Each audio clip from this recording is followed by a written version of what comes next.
Welcome, everybody. My name is Wyatt Weigerson. I am one of the owners here at Bookworks at Albuquerque, New Mexico. Thank you all for coming. It is so wonderful to see you here. It is such a beautiful day on this 5th day of December in Albuquerque. So as far as people are going to be reading, and you may have to unmute yourself, if you could mute yourself after you read. Linda will be doing some image stuff, and you could put reactions down below in the chat, and I'll keep an eye on people coming in and things that people mention, books and stuff I'll probably include in the chat so we can do reactions there. It's so nice to see everybody's face. I am not often in the store, and so I don't get to see everybody when you come down to visit. But it's so nice to see everybody. Welcome. And with that, I will turn it over to Lynn and Hilda. Thank you so much. So glad to see you. Thanks, Wyatt, and thank you, Bookworks. My name is Lynn Miller, and I'm the co-publisher of Bosque Press, which publishes ABQ inPrint. This is our 5th issue. And I'm Hilda Reyes. I am the poetry editor for Bosque Press, and also the University of New Mexico's Mary Brett Christensen poetry series. I'm Linda Miller. I'm co-publisher at Bosque Press, and ABQ inPrint, as Lynn said, is our 5th issue. Next year, we'll tell you what the theme is when we get to the end of our time together today, but we're looking forward to yet another year. So welcome, everybody. And here we go.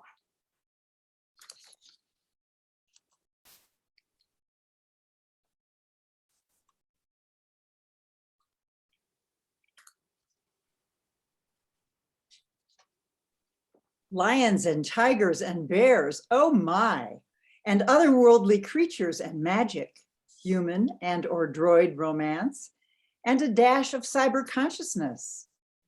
All of this is brought to you in issue 5 of ABQ inPrint, playing with monsters and droids. The days have stretched before us and the nights have yawned longer since we published our noir issue in 2020. Come, gather close, extend a hand, turn a page, and then another. You'll find yourself a few feet off the ground, a fine place from which to view this world and possibly the next. Who knows what lurks in the hearts and minds of your friends on the fringes of what you choose.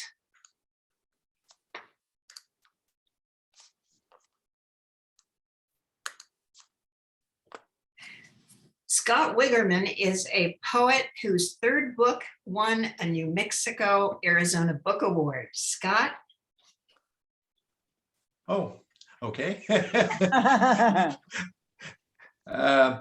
So I'm going to read something that when I submitted it, they asked me, Hilda and Lynn, what is it? Is it poetry or is it fiction? And I said, I don't know. You know, I consider myself a poet, so I'm calling it prose poetry. But if you want to publish it as fiction, that's fine too. You know, fight it out. So I don't know who won, but it's here. So, and this is a poem that was partly inspired by that Ken Burns Hemingway documentary that aired earlier this year. And I kind of mixed that with Creature of the Black Lagoon. So there's where the monster came in. And maybe a little alcohol too. So it's called Hemingway's Favorite Cocktail. I'm on my 6th death in the afternoon. The Black Lagoon, quiet as a dive bar gets around this time. Plopped in my usual spot at the butt end of the bar, the seat known as Skip's Stool. I'm about to order another when Donnie splats down beside me. So I add, and one for my friend, who regularly shows up about now. Donnie hates the familiar Don as much as he despises the formal Donald. But if you call him the creature, he really goes ballistic. I'm Skip, by the way. You know those fancy bars with swimming mermaids behind glass? Nothing like the Black Lagoon. We have a swampy aquarium with water that likely hasn't been changed since the 1950s. At least it smells that way. But the owners think it adds to the bar's mystique. No one's ever tried to throw the thing out, and some patrons, like Donnie, are attached to it. The barkeep sets down 2 more deaths, which, come to think of it, have that same green tinge as the algae-ridden aquarium water, not to mention my friend's once emerald skin. Absinthe will change your pallor over time. Some say it causes hallucinations, or worse, madness. Granted, Donnie's not the most handsome guy. An exceedingly bumpy complexion, a bald head with loads of loose folds, lips that look like a cheap actress's bargain basement collagen-injected kisser, and web-like hands with long nails that, frankly, seem more like claws. Nonetheless, he's the first one to spot a hot lady. One of these days, I expect him to overcome his shyness and walk out of here with a real looker in his arms. In the meantime, he's a great listener who drinks like he's half fish. So what if he doesn't talk much? He's there when I need him. Another round, my fingers snap. 2 more deaths arrive. We raise them and toast to the depths of perception, or whatever's hidden away in that fish tank. If you're pickled enough and gaze at it just long enough, it begins to feel like home. And I wanted to add, I'm very pleased with this artwork that accompanied it on the page by Hilda's husband, Dale. And it's a fish. I have yet to figure out, it says fish plus 4. Oh, there are 4 people in this one. Okay. In the book, there's only 2. And that's why I've been trying to figure out, where are the 4? Okay, got it. Thank you. Okay. Cindy Sylvester is a fiction writer who lives in Albuquerque. Her first fiction book is forthcoming from the University of New Mexico Press. Okay, thank you all. I'm going to be reading a portion of my story called The Monsters of Cherry Street.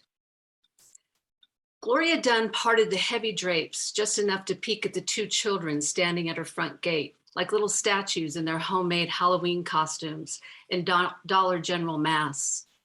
She spotted them over 10 minutes ago. They weren't hard to see, since the front yard was barren now that her roses, mother's love, and diamond wedding, a beautiful white hybrid tea rose, had died right after Ed did. Barren was how it looked out there now, even more so with 2 children standing in colorful costumes behind a chain link fence under a violent indigo sky.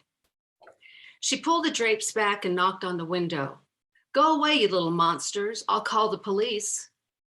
They didn't move.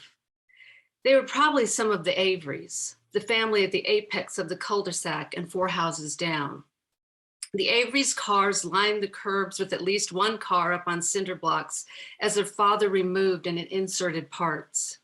They had a drum kit in the garage, a pit bull, a chihuahua that never stopped barking, and at last count 6 children in a 3-bedroom house.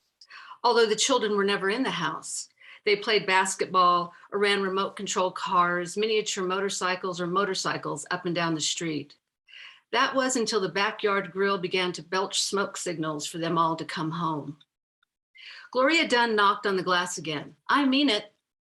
She picked up the phone receiver on the end table and showed it to the two masked children, who were now encapsulated in the dim light of the street lamp. Pale hands extended from the colorful shirt sleeves of the boy's costume. The even paler legs with knobby skin knees protruded from beneath the hem of the girl's dress. Both outfits had seen their better days. Probably every Avery child that size and age had worn them.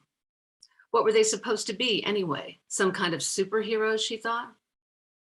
That's it. She switched on the porch light, unlocked the deadbolt, and stood on the stoop. I know etiquette may not be your family's strong suit, so let me educate you. If a person does not have her porch light on Halloween Eve, then she does not have any treats to give. She reached back and switched off the porch light to make her point. This negates her from providing treats and from you playing tricks. You see, it's an unstated, she thought of a word they might recognize, agreement. Sort of like not playing drums in the garage after dark when people are trying to sleep. Not that she slept well, with or without drums echoing down Cherry Street. The children didn't budge. She came down the two front steps, holding to the rail, and stood on the cracked cement walk in front of them. Her heart, that usually beat so slow, she wondered at times if it was beating at all, picked up its pace. The street lamp flickered and buzzed above the twins. She took in their ensembles, handmade but with great deal of care to stitching, the applique of fringe, the embroidery of flowers, yellow and crimson, and the masks were not from the Dollar General. They were three-dimensional heads. The boy's head was a dog or a wolf, the girl's some sort of insect with a round hole for a mouth. Are you the Avery twins? The children looked at each other and then back at her. No, they said in unison, their voices high and musical. And that's where I'm going to stop. Thank you. That's a beautiful picture, by the way. That is very cool. Poet Tina Carlson's third book is forthcoming from the University of New Mexico Press. It's called, provocatively, A Guide to Tongue-Tie Surgery. Tina? Thank you. Hi, everybody. I'm reading a poem called Cimex hemipterus, which is the scientific word for the common bed bug.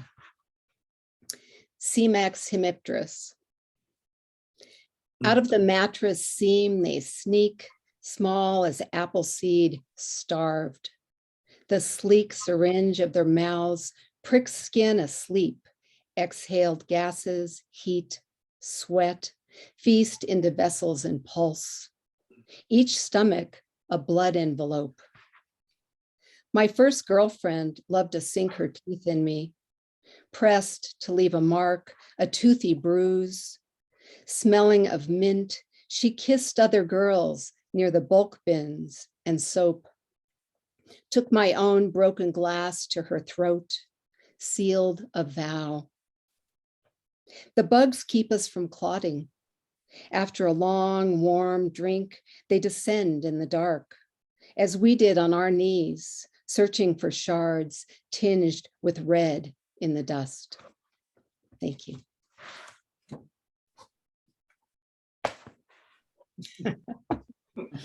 Love the picture by Linda Miller. David Meninger hails from Southern California. He is a former Bosque Discovery winner in Bosque Journal. And obviously a fiction writer. Okay, David. Thank you. This isn't fiction. It's, as I think Lynn and I agree, it's creative nonfiction. Tunnel droid. Droid, noun. In science fiction, a robot, especially one with an appearance resembling that of a human, or a person regarded as lifeless or mechanical. Example, she will probably leave you for a sales droid. Oxford Dictionary. In 1977, I became a regular commuter on New York City's number 7 subway line, clanging, grinding, squealing metal serpent that took me back and forth between my apartment in Queens and my college teaching job on Manhattan's West Side. That was also the year when the first Star Wars movie premiered, introducing the world to the life of droids. The college that hired me was a private institution that didn't pay its faculty substantial salaries. After taxes, my monthly income was less than $1,000, which put living anywhere in Manhattan well out of reach. I had an uncle who lived in Queens, and it was during a visit with him before moving from Texas that I found a fairly modern apartment in Flushing, the rent for which would take only half my salary. I did think to ask the rental agent about any noise coming from nearby LaGuardia Airport. She cocked her head with a pert smile and said, "Not much." And at that moment, on a lazy summer day, I heard no noise to speak of, other than the low-level hum infusing the city no matter where you were.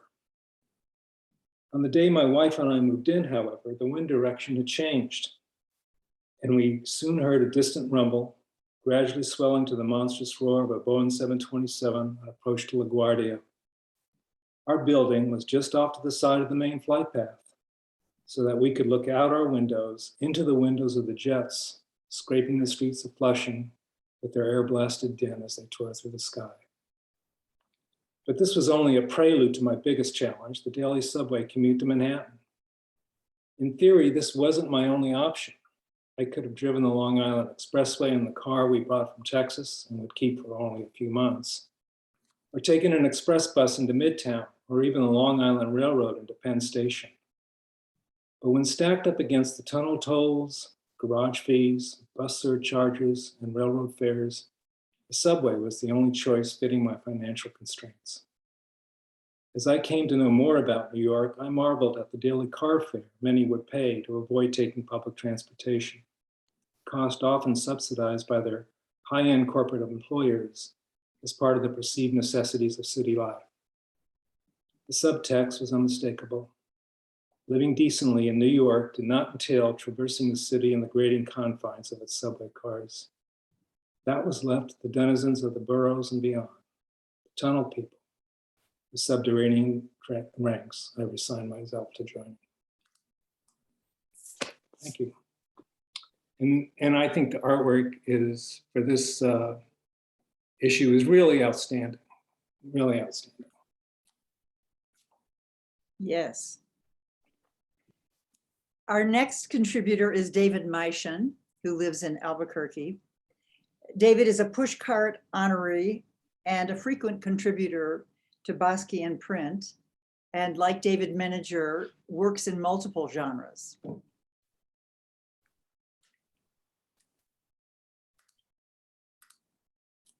Oops, we can't hear you, David.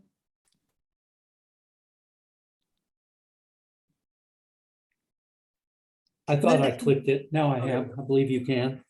Yes. And mine is a short story, and I'm reading a portion of it. It's called A Figure Made of Armor and the Armor Made of Light. And there's an epigraph that says, with a nod to Philip K. Dick. He woke late, a restlessness in him he couldn't name. Beside him, her steady breath. He peeled the sheet away and, moving gently, shifted his legs over the side of the bed and stood. Padding through the dark rooms, he made his way to the back door and down the porch steps into the bare, ungrassed yard. Night. So still, he felt as if breathing itself were an insult to the quiet, the stillness, the very scent of cessation, clean and sharp as frost in the middle of this summer night. The light came first, a glow erupting perhaps 100 yards above the grazing field that stretched north from the clothesline. And then a steady, vibrating sound, somewhere between the droning of bees and a muffled motor, that steady rumble. The light kept playing over the grazing field, spills that never quite fell to the stubbled surface. A light without source. It seemed its own provenance. No jagged line of lightning at its core, light only, like flames but utterly transparent, like splashes but without substance. Who are you? He whispered, his voice like prayer in a vast cathedral. What do you want? Of a sudden, the steady rumble ceased. He felt a burst of relief in his chest and then went cold all over. The rumble was inside him now. He could hear it in his inner ear, feel it in the bones of his skull, receding as he ascended the porch steps and made his way through the dark into bed beside her, still sleeping. He fell into bottomless slumber, his dream inhabited by electric sheep, in their midst a luminescing android. He was up before light, estranged from himself as he stepped from the house, set apart by his moments alone with the light, the rumble, the brief buzzing inside him, a pleasure that had shivered him. At the barn door, as he reached for the latch, a fluttering came from within, like the wings of a hen flapping as the cumbersome creature dropped from the upper reaches of stacked hay and tried to rest herself aloft. The door creaked on rusty hinges, and again he trembled with cold. In the dusky interior, a figure, as if made of armor, and the armor made of light, and the armor made of muted light, flitted up the stair-stepped bales and was gone. And I'll stop there.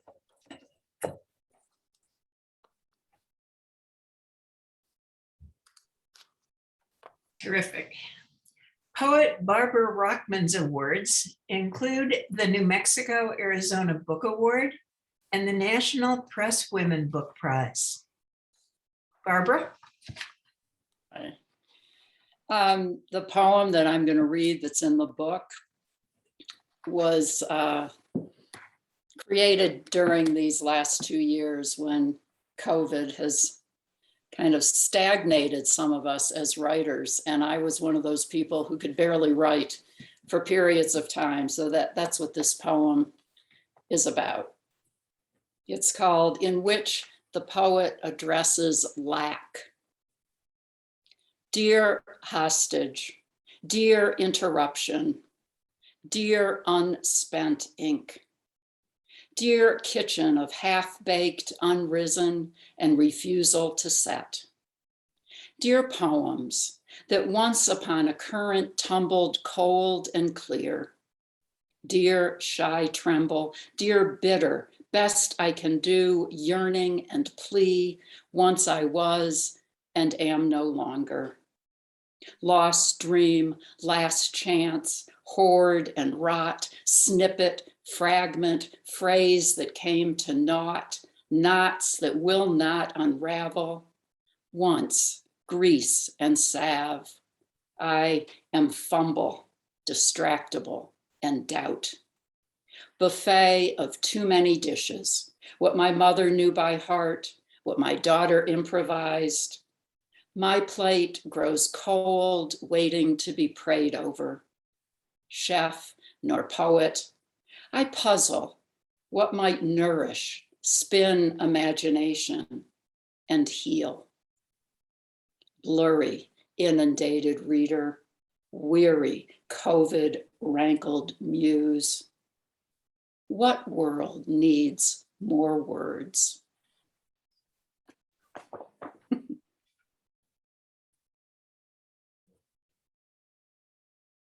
Terrific. Thank you, all of you. Our next reader is Laurie House, who lives in Albuquerque and is a former Bosque Journal Discovery winner. Laurie?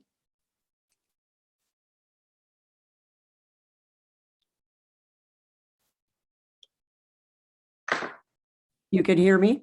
Yes. Yes. Great. All right.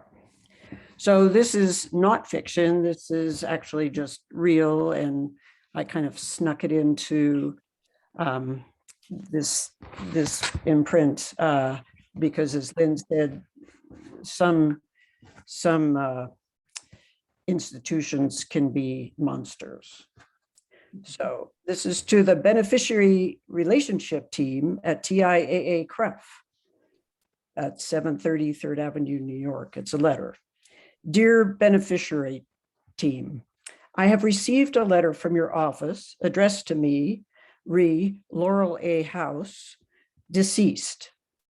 This is the second notice proclaiming my deceased status that I have received from your office. First off, I am not dead. It is true that at 81, almost 82, I have slowed down. And given the pandemic and my husband's death this year, I have been pretty blah. Not good for much except to take the dog for walks and fill and empty the dishwasher. I admit to taking long naps and generally wasting time. However, I consider these lapses a far cry from being deceased. It's not like there's a fine line between being a reasonably healthy elder and being dead. It's a pretty big difference, one you should respect. The first time I received this notice, it caused me distress.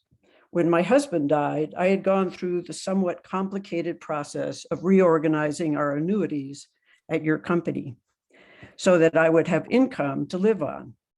The letter informing me that I was deceased said that I, the me that apparently was still alive, was entitled to my deceased self benefits, but that some paperwork had to go back and forth to make that happen. I panicked when I first received the notice, fearful that I would not be receiving anyone's annuity payments, not mine, not my husband's, nor my deceased self's, since there seemed to be quite a ball up about my account or my existence. I called TIAA when I received the first letter noting that I was deceased, and after a long wait, spoke to a pleasant woman who was at first confused and then empathic. She agreed that it was disconcerting to hear from the institution holding one's entire source of income that it considered you dead. She said that she was sorry that it happened. She then transferred my call to another department, I assume yours, where I explained my concern to the man who answered. He was a bit brusque, but after putting me on hold, returned to tell me that the letter was wrong. There are two mistakes, he announced. The first was that it was my husband, not I, who was deceased. Not that I didn't know that. And the second had to do with the annuity fund. Was there anything else that he could help me with? I asked for reassurance that the annuity payments I depended on would continue to get to my bank account. He told me yes. He seemed a bit impatient at the question, and we were done. Although the responses from the two TIAA representatives allowed me to reflect on gender differences, all things considered, the problem was solved and the case closed. So why this new missive from the beneficiary relationship team? Your letter ends with, "We look forward to your prompt response. As an aside, that's a lot to ask of a dead person. Sincerely, the beneficiary team." Since your department is careful to create nice touches in design and tone, I would hope someone on the team would keep track of who's dead, in fact, and who is living. Or at least read the note in the account written by the terse man I spoke to before. I hope this letter solves the matter, but to reiterate, I, Laurel A. Hawes, am not dead, at least not yet.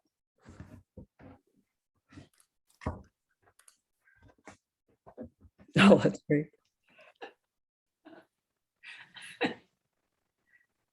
Fun. Brilliant, just brilliant. Jack Cooper, our next reader, lives in Oregon, and he is a poet whose work has appeared in over 80 journals. Hey, Jack, you're on. You're muted, Jack. You have to unmute yourself. I'm done. Oh, Good. great. There we go. Thank you, Hilda. You didn't get my thank you. I'm reading about another kind of monster. And it's not at the beginning of the poem, but it's at the end. The last detail. A woman slides along the sidewalk, one heavy leg at a time. Her shoes cast in shame, her knees made of stale bread. She's too young to be hunched over, as if she carried on her back a full load of worry for the village fire. It's 70 Los Angeles degrees out, and she wears an old Chicago overcoat, which is also her bed and blanket for the night. What people give her, she accepts, no longer bothering to take control, as if the world were nothing but weather. I watch from a window in my office where it's someone's birthday today. There's a big white cake with pink letters that say, "and many more." More of the same, but older, years layered onto years for the hell of it.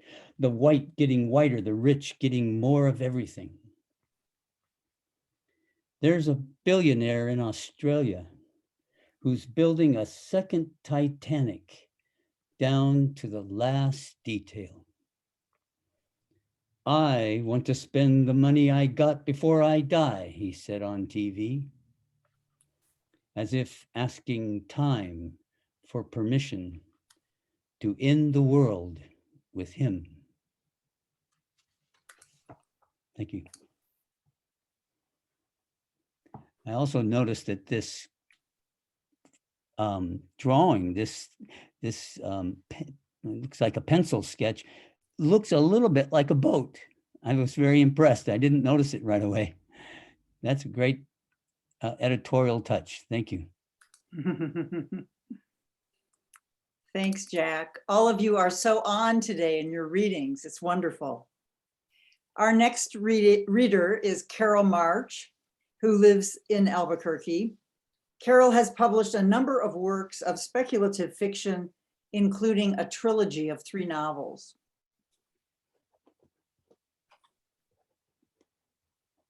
Carol? I'm here. Good. I'm here. This I'm going to read from a short story, and it's called Molly's Children. I haven't enjoyed being pregnant with monsters, you know. When Randy swivels his pointed ears toward me, I realized I'd spoken aloud. I had set down the basket of wet laundry and was struggling to untangle the sheets to put on the line. Even everyday tasks are a struggle now. I remember when I skipped around the house, finished my chores by 10 in the morning, and sat under the oak tree to read before it was time to start lunch. Randy whines in sympathy, his long tail brushing the grass. I pretend he understands me since he's the only one who listens these days. Don't get me wrong. Lemmel has always been my rock. He stood by me and never complained, still does. Of course, he hasn't touched me in years, which isn't surprising since he married a perky blonde girl with curves he loved to squeeze. Lem never expected me to look like a fashion model, but he didn't figure on me turning into a freak either. We were married a year when I got pregnant. I had doubts about raising kids, but never said nothing, for who was I to buck the tide? In our town, you went along, got married, had kids, went to church, kept a clean house. Didn't figure I had that many choices, but I loved Lem and we were happy together. My jeans were snug in the waist and I figured I was pregnant when the voice started, a low-pitched hiss, vicious, like a cornered cat about to jump the coyote that's got it trapped. I was on the porch, fanning myself in the July heat when it startled me into dropping a glass of iced tea. I figured it was my imagination, so I went inside and flopped in front of the fan in the living room. The voice came again, harsh, animal sounding, from deep inside me. I jumped up and started vacuuming like mad. When every carpet was spotless, I sat at the kitchen table to catch my breath. Then it said my name, Molly, like an echo from a hole in the bottom of the river. What? I whispered. A cackle twisted through my stomach. I'm here. You're hardly a baby yet. I love you, Mother. I jumped up again and ran around the house as it cackled, a sound that made me feel like I was going to die right on the spot. I ran back into the living room and sat in the chair under the picture of Jesus on Mother Mary's lap. I cried and rocked and prayed to be saved from whatever had taken root in my body. The voice called again, but softer. Don't cry, Mother, all is well. I clung to the arms of the chair and asked its name. Thomas. It sounded pleased. I am the first. Soon sister will come. You're a good woman, Molly, to be my mother. I can put up with a lot, but living with a demon inside me is not okay. I stumbled into the kitchen to look for the big knife, the one that slices through bone like it was nothing. The curved handle protruded from the knife block on the counter, but I got distracted by the cake sitting on a blue plate. Yellow cake frosted with the thick chocolate stuff from a can. I'd made it for dinner, but in 5 minutes I ate it all. I decided to make myself a cup of tea, but by the time the water boiled, cocoa sounded better. So I had 2 cups of that and finished the cake crumbs and bits of icing stuck on the plate. Then I sprawled on the sofa. My demon was silent. It didn't take long to figure out that food kept him quiet. My 11th month came and went. I'd hit on how to stop him from being born and loosing a force into the world that would do Lord knows what in the light of day. Just keep eating. And it goes on from there. Yeah, that's a great picture, the demon. Thank you. Flomberos lives in San Diego. He writes fiction, most recently with his young daughter, and is a former Bosque Discovery winner. Francois and company. Yes, hi everybody. And I am pleased to have some help here in the form of my wonderful son and amazing niece. And we'll be reading parts of my story, Barry O's job interview. The interview is conducted in a tropical garden. The job applicant wears a tailored suit with a lapel pin. He sits in a faded wooded wicker chair in front of a 3-foot oval-shaped rock. The rock speaks.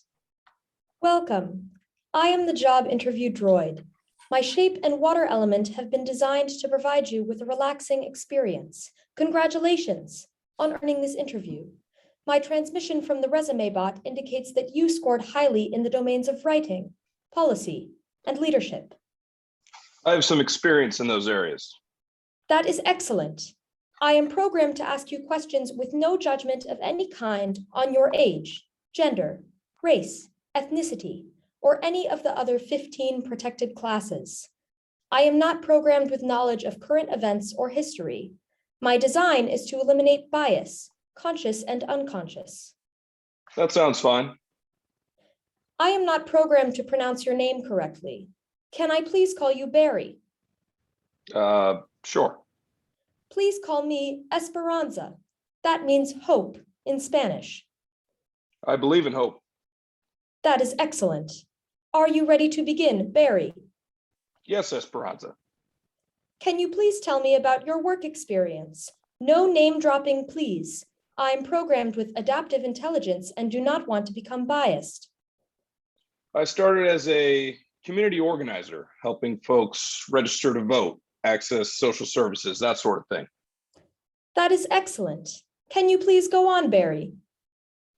Well, I did some teaching at University of Chicago. No names, please. Right, sorry. Anyway, I taught and had some other jobs and eventually became a head of a pretty big organization. That is excellent.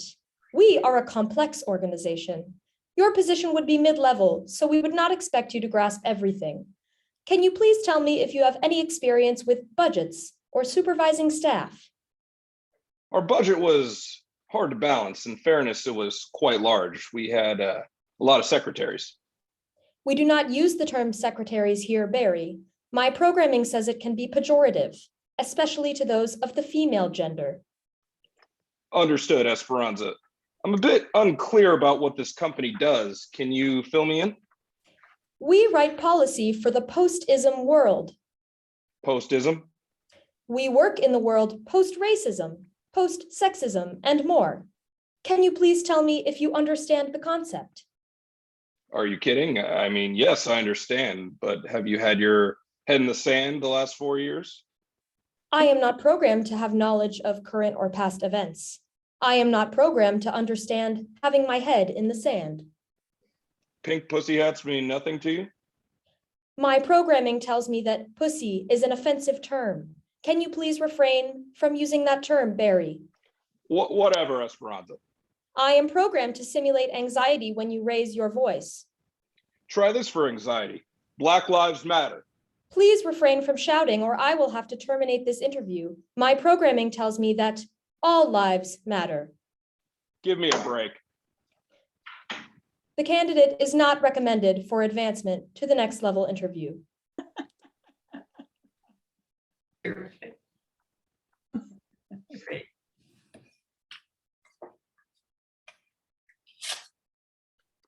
Wonderful. Our next reader is Michael Gray, who lives in Albuquerque. Michael is the author of books of fiction and of memoir. Michael? Hello. The Birth of Caring. Do I regret exceeding the design specifications for Darwin Corp's latest helpmate unit? No. When the opportunity arose to create something significant, not just another intelligent toaster oven, I leapt at it. If I hadn't, I would have regretted it forever. For the first time in my life, I have made a creative contribution to this world. As has been widely reported,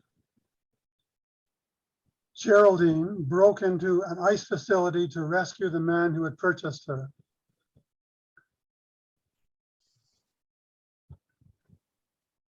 To my great relief, Mr. Aragon's brief incarceration has been acknowledged by ICE to be a case of mistaken identity. So there will probably not be a federal lawsuit in spite of the extensive damage my droid caused when she ripped the bars from a cinder block wall in the holding cell. So why am I not sleeping well? I can't stop myself from replaying the interview in which a Homeland Security rep says, "We had no way of knowing he wasn't the Jimmy Aragon we were looking for." Really? Geraldine didn't mistake Jimmy Aragon's identity. You don't mistake the identity of someone you are trying to protect. But it's actually not Mr. Aragon's treatment that is eating away at me. It's the way Geraldine is being treated as some flawed piece of electronics that needs to be recalled. I admit I exceeded my mandate when I programmed in an ability to monitor Mr. Aragon's heart rhythms and blood pressure.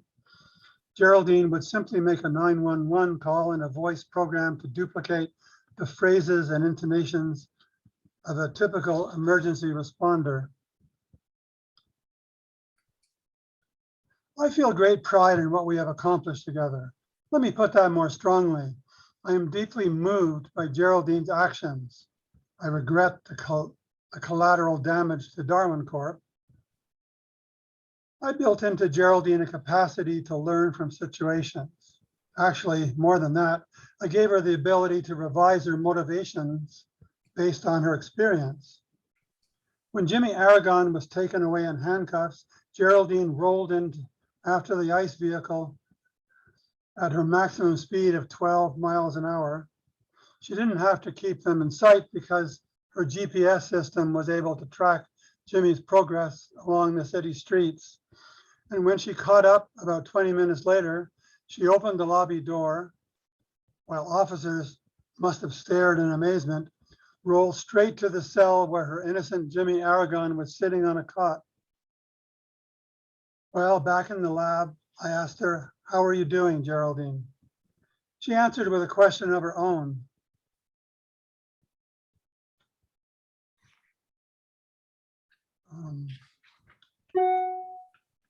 How was Mr. Aragon? I'm worried about him. His heart rate was dangerously unstable after being kidnapped by those men.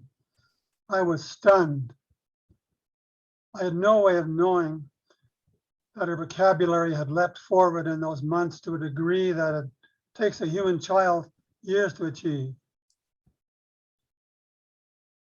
After a while, I heard myself asking, why did you do it? Why was it so important to you that you free Jimmy? Geraldine's answer will be with me forever. When they took Jimmy away, I heard one of the men in uniform tell another that his kind didn't belong in this country and that he wouldn't be here much longer. Then she paused for much of a minute before adding, I know what it's like to not be understood or appreciated for who you really are.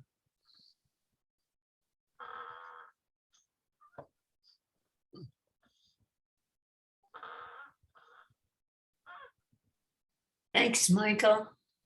Sarah Kochian, who won the New Mexico, Arizona, and the Seven Sisters Book Awards for her first poetry book called Camino. Her next book is in the works. Sarah? Thank you, Hilda. I'm going to read a poem that was inspired by the theme of monsters and also a childhood memory of sisters helping to find their way in the dark. And it's accompanied in the magazine by just a beautiful piece of art by Juan Zambrano. Night Braille. We shared a room, sisters in twin beds. Some nights fear crept in. What could be hiding in the dark? The room was black, only that crack of light under the door. We learned that if we put feet on the floor, felt for bedpost, rail, a few steps more, we'd find the doorknob, opening, hall. Isn't that our human practice even now? Grope our way, eyes wide open, one safety to the next, eyes on the slimmest glow, use touch to make familiar, translate what is unknown to what we know. Thank you.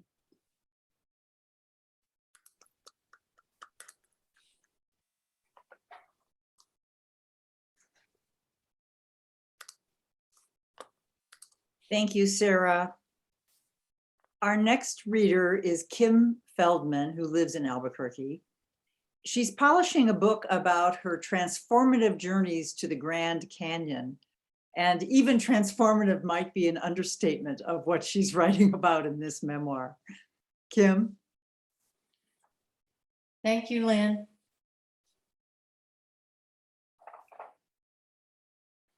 So this is a story about a rapid. It's called Horn Creek Rapid, and it's rated an 8 on a scale of 1 to 10. It's the first rapid you encounter when you hike down the Bright Angel Trail, which is an 8-mile descent and 4,000 feet. And 2 of my brothers accompanied me on this trip. So the title of this is called Gnarly Horn. Horn Creek Rapid is dead ahead, Grand Canyon River Guide Laura shouts. Let's try another back paddle, she insists to our crew of 6 paddlers, including my brothers Sean and David, and 3 of their friends, Marvin, Brett, and Ted. I turn my chest to the stroking side of the raft and reaching behind me, plant my blade. Then using my torso, I heave the shaft forward. Horn is cocky, Laura warns. One mismatched stroke and it'll dump us in a hole the size of a school bus, a liquid void recycling itself into infinity. We synchronize paddle strokes, listen for Laura's commands. Walls narrow, the current picks up speed and our raft plunges deeper and faster. The rim is no longer visible on the approach. Ripples become standing waves, bound upward, turn white in places. Up the face of one roller and down the trough of the next, we race through the gully of Grand Canyon. Keep your paddles in the water, Laura screams. There can be no errors in Horn. I check my 3 points of contact, paddle blade in water, feet snug in foot cups, my butt firmly planted on the tube. Dashing through the corridor, Laura shouts, I might need to call a right turn, so be ready. Horn's gonna be rough in this low flow. Downstream, we hear the stentorian breathing of some horror-moving monster. Easy forward, Laura commands, positioning us above the steep drop. The first pings of fear scuttle down my spine. Horn churns with frenzied energy. Waves barrel over boulders. Fountains of spray spew into the air. Enormous granite outcrops protrude on river right. Rock to be avoided at all costs, she cautioned us earlier. My heart pounds against my life vest. Laura stands up on the back tube to get a better view, then quickly sits down. Hard forward, she hollers, hard forward. We slide down the glassy tongue, gaining momentum with each jab. Freezing water crashes over the raft, totally drenching us, shocking us. We paddle in a shivering daze into the wet open mouths of standing waves, not knowing what is coming next. Frenetic whitewater rebounding all around us. Laura screams, keep paddling, as she tries to avoid the big hole. Bam! A sheet of water slams into us, nearly ejecting my brother David up front. Right turn, Laura shouts, right turn. Sean, Brett, and I execute a backstroke, but water pummels us, surfs us sideways. Almost to the crest of the next big wave, we take a huge hit. The raft folds like a taco, springs back, bodies catapult, paddles fly like toothpicks. Swimmers, Laura bellows, swimmers. I scan the raft for missing people. Orange life jackets bob in the water. One man floats close to the raft. Two men race downstream. Another man is headed for the outcrops of granite. Sean's seat up front is empty. The middle section too. Laura, brother David, and I are the only ones on board. David and I paddle as Laura goes into safety mode. Marvin's raft. Marvin's close by, Laura coaches. Swim to the raft, grab hold of the safety rope. With her hands in the armpits of his life vest, she yanks him back onto the raft. 4 people now on board. 3 more to rescue. Great. Wow.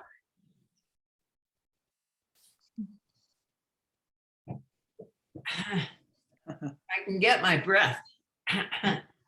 John Modoff comes to us from Eastern Kentucky. As many of us know, he is a writer, a songwriter, and he is the co-host with Lynn Miller of the fabulous podcast called The Unruly Muse. Tune in. Tune in. Thank you, Hilda. I know people already love their machines because I love some of mine, and I got choked up with Doug's drawing of a vacuum cleaner. It reminded me of vacuum cleaners I've known and loved. So now it's just what's going to happen next is our machines will start loving us back. This is called My Lovely Friend. When I'm late, you don't scold me. When I hate, you forgive me. If I stumble, you grasp me lithely. Your face, a flawless representation of human sympathy. If I talk in my sleep, you listen. If my eyes linger unseemly, nevertheless and always, yours glisten. Never will I want for you to be more than I can imagine. That conundrum has been slain by the engineer's legion. So at my rail, my final breath, your smile will express love for me, drawn from centuries of paint that you emulsify synthetically, while my last contribution of carbon dioxide disperses, and I hear a flick and a click of calcium carbide. My friend, my lovely, lovely robot.